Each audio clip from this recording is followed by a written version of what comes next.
Donc, vous parlez d'une urgence médico-chirurgicale qui est encore prise en charge par les chirurgiens, alors que si on va voir au cours de cette présentation que toutes les recommandations suggèrent que le chirurgien vient en dernier. Donc, c'est plus une urgence chirurgicale, mais plutôt une urgence endoscopique qui est angiocolite. Donc, au cours de cette présentation, on va essayer de voir, de connaître les critères diagnostiques, évaluer un peu la sévérité de cette urgence, tout en se basant sur les recommandations des Tokyo Guidelines. On va essayer de connaître un peu les différents examens à demander, l'écologie bactérienne et enfin le délai et connaître les options et la durée du traitement antibiotique.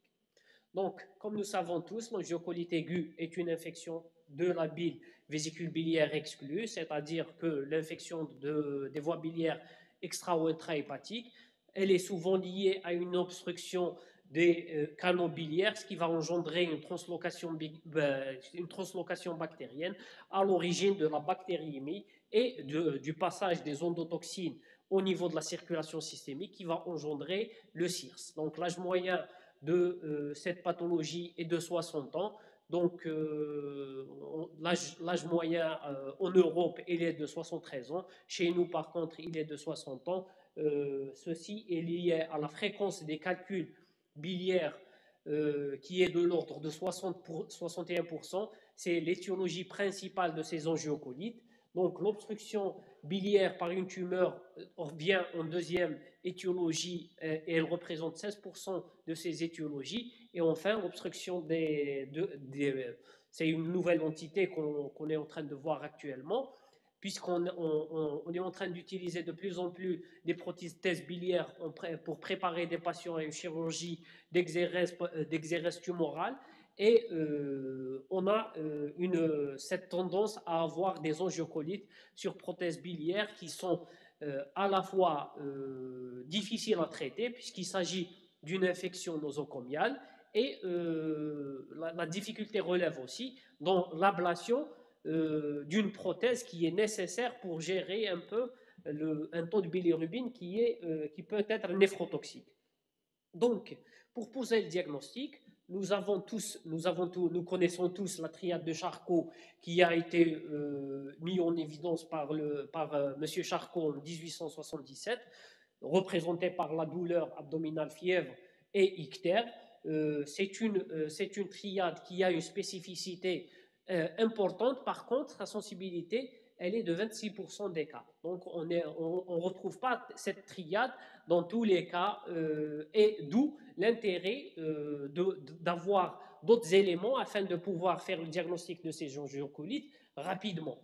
Pour faire ce diagnostic d'angiocolite, donc on va se baser sur les critères des Tokyo, révisés en 2018, mais qui sont restés les mêmes, qui ont une spécificité et une sensibilité assez importante. Donc le diagnostic d'angiocolite est suspecté si nous avons un item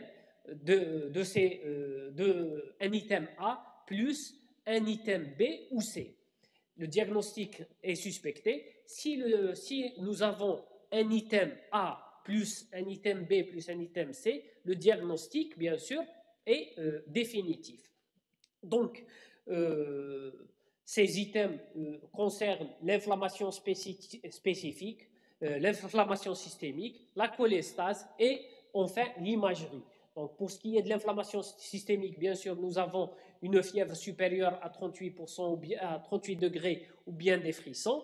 Nous avons une réponse, un CIRS, un syndrome de réponse inflammatoire biologique, représenté par la CRP et les leucocytes. Pour ce qui est de la cholestase, nous avons la cholestase qui peut être clinique ou biologique. Pour ce qui est de l'imagerie, nous avons des critères qui sont des critères en faveur, c'est la dilatation des voies biliaires, ou des critères qui vont nous donner l'étiologie de ces angiocolites. Donc, l'examen de première intention, c'est l'échographie. Il permet de faire le diagnostic il donne des signes en faveur d'une lithiase de la voie biliaire principale, telle que la dilatation de la voie biliaire, comme il peut permettre de faire le diagnostic en mettant en évidence le calcul avec la dilatation des voies biliaires à l'intérieur avec la dilatation des voies biliaires.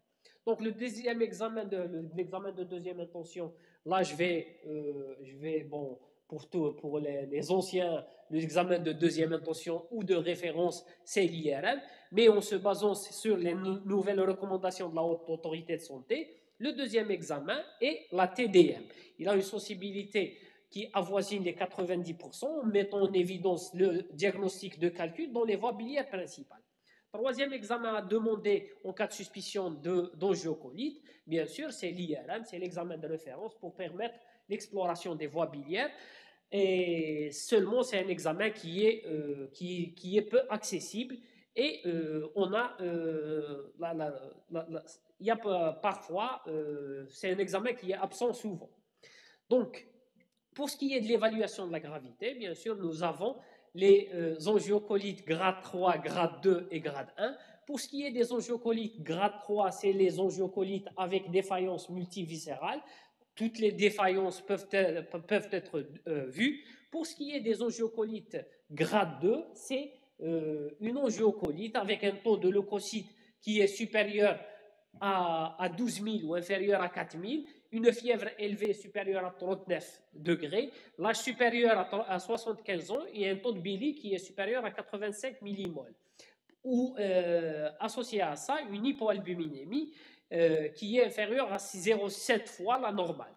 Donc pour ce qui est de l'angiocolite bénigne, c'est pratiquement c'est l'équivalent dans sa prise en charge et sa gravité à une lithiase de la voie biliaire principale. C'est toutes les angiocolites qui ne remplissent pas les critères du grade 3 et du grade 2.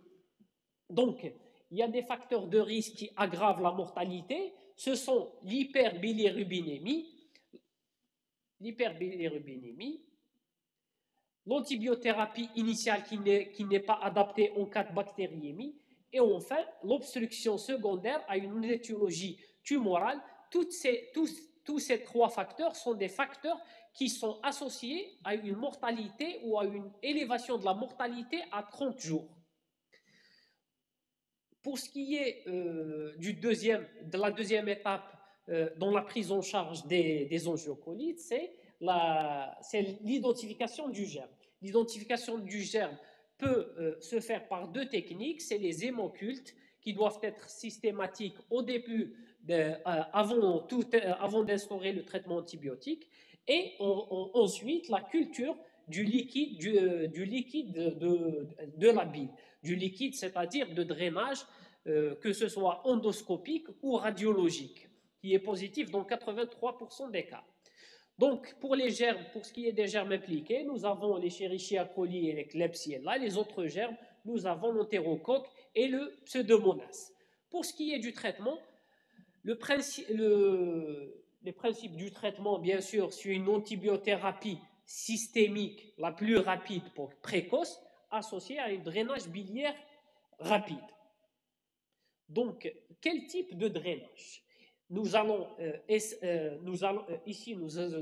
se baser sur les recommandations de Tokyo 2018 et de la SFED, c'est-à-dire de la Société française d'endoscopie digestive 2021.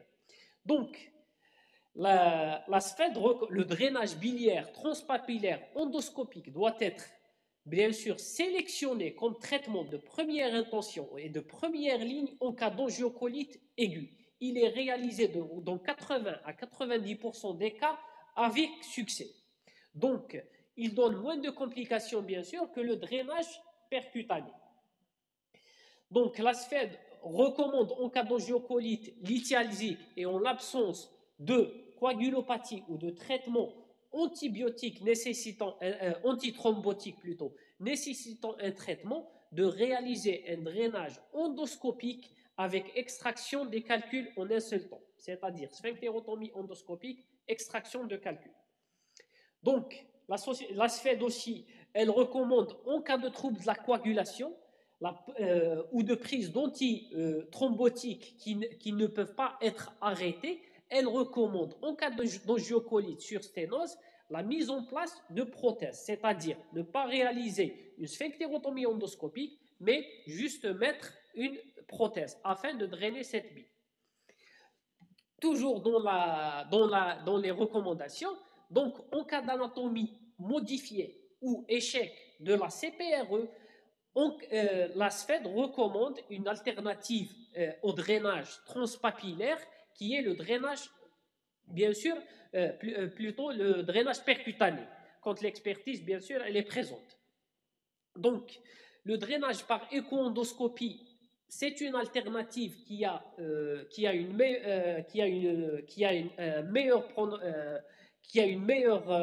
un meilleur résultat en cas d'expertise, bien sûr, une expertise présente. Sinon, on va être obligé de faire un drainage percutané. Donc, le drainage par écho-endoscopie en cas d'équipe expérimentée ou en cas de sténose digestive, c'est-à-dire chez les patients qui ont une sténose duodénale ou chez des patients qui ont une gastrectomie partielle, le drainage doit être réalisé par écho-endoscopie. Donc, il est préférable d'utiliser le drainage par écho-endoscopie que de faire un drainage transcutané par voie scanoguidée. Donc, je n'ai pas dépassé. D'accord. Donc, pour ce qui est du drainage par écho-endoscopie, il est prioritaire, bien sûr, au drainage percutané. Il y a des méta-analyses qui nous disent que le succès, il est élevé, un meilleur succès clinique, il y a moins d'événements indésirables, moins de taux de réintervention et le succès technique est comparable entre drainage sous écho-endoscopie et percutané transhépatique. Donc, pour ce qui est des recommandations du drainage, bien sûr, par voie transhépatique, la SFED recommande le drainage percutané radiologique en cas d'impossibilité de réaliser, bien sûr, un drainage endoscopique ou écho-endoscopique. Donc, la seule place de la chirurgie au cours de cette urgence, c'est la cholécystostomie percutanée. C'est-à-dire qu'actuellement, l'angiocolite doit être hospitalisée dans un service d'endoscopie digestive, de gastro-entérologie ou de médecine interne. Elle doit bénéficier d'un drainage de préférence endoscopique en cas d'échec, écho-endoscopique en cas d'échec transhépatique. La place du chirurgien vient en cas d'échec du traitement endoscopique ou du traitement radiologique en réalisant juste une cholécystostomie